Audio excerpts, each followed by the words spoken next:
Hi, I'm John Lynch, and this is John Lynch Speaks.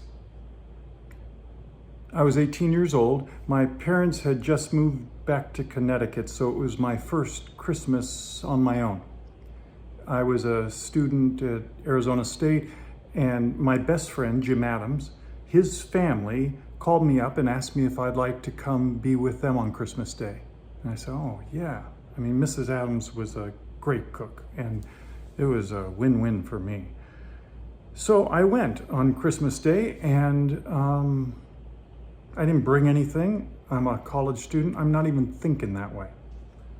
I get there, and there's great food, and we're eating and chatting, and then eventually it's time to open presents, and this is so cool. I'll get to watch the Adams open their presents. I love them so much. I'm just hoping it'll be a great time for them, and I'm full of anticipation, and they're opening their gifts, and then suddenly one of them walks over and places a stack of presents into my lap from each one of them. Beautiful gifts. Gifts that said, I know you, things that I would need at college. Mrs. Adams made me 2 shirts with her little initials stitched in the back. She made me 2 shirts. Beautiful gifts. And I'm sitting there on the floor in their living room, and I don't know what to do.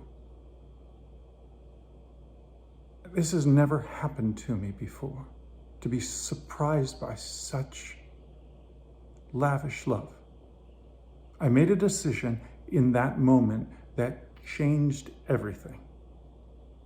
I said these words, hey, you guys, well, that's great. And listen, I've got some stuff for you too. And, and I'm going to, just give me a couple of minutes. I'm going to be right back. I'll be back. I'm getting stuff there for you. I mean, your gifts that I've prepared. And I got in the car and I'm panicked. I go, what do I do? What do I do? What do I do?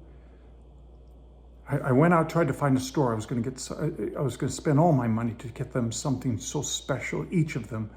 But in those days, if you remember, there were no stores open, just convenience stores.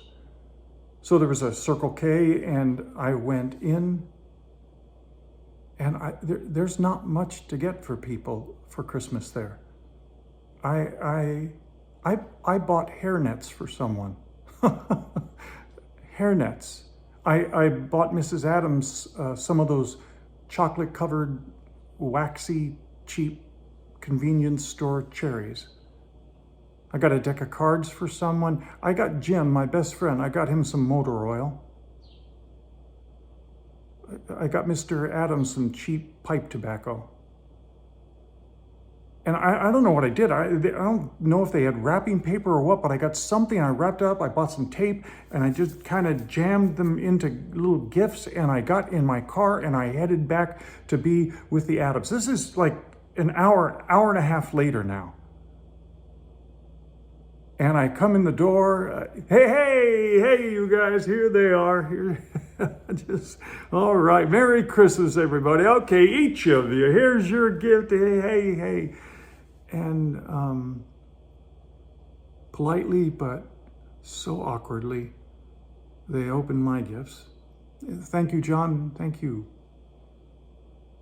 Can you imagine? All they wanted. They probably thought about it for weeks and weeks. The surprise on my face, the delight on my face to be loved by them because they loved me so much. And I did not know how to receive it. I have no memory, honestly, no memory of the next couple hours. I'm sure eventually I just said, thank you guys, it's been a great day, and I went home.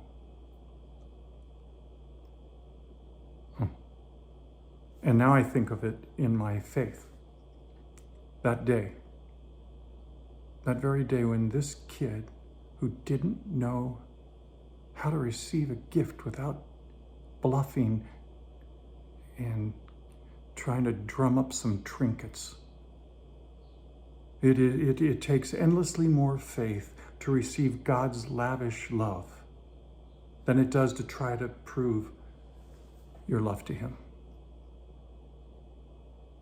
See, that's the challenge, isn't it? Every single day, all that he does for me, and I can't prove anything back. I can't go out to a convenience store.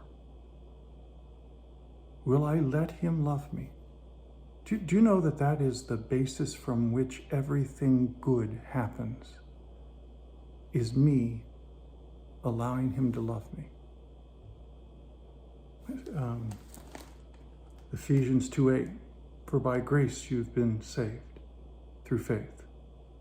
And it's not of yourselves, it is the gift of God, so that nobody would boast. Again, it takes endlessly more faith to receive God's lavish love than it does to try to prove your love to him. And I think that's why I'm making this piece today, to remind us, let him love you. That's what he wants. Let him see the joy in your face of receiving his love. It is from there that every good thing follows. Thank you, guys. I am John Lynch, and this is John Lynch Speaks.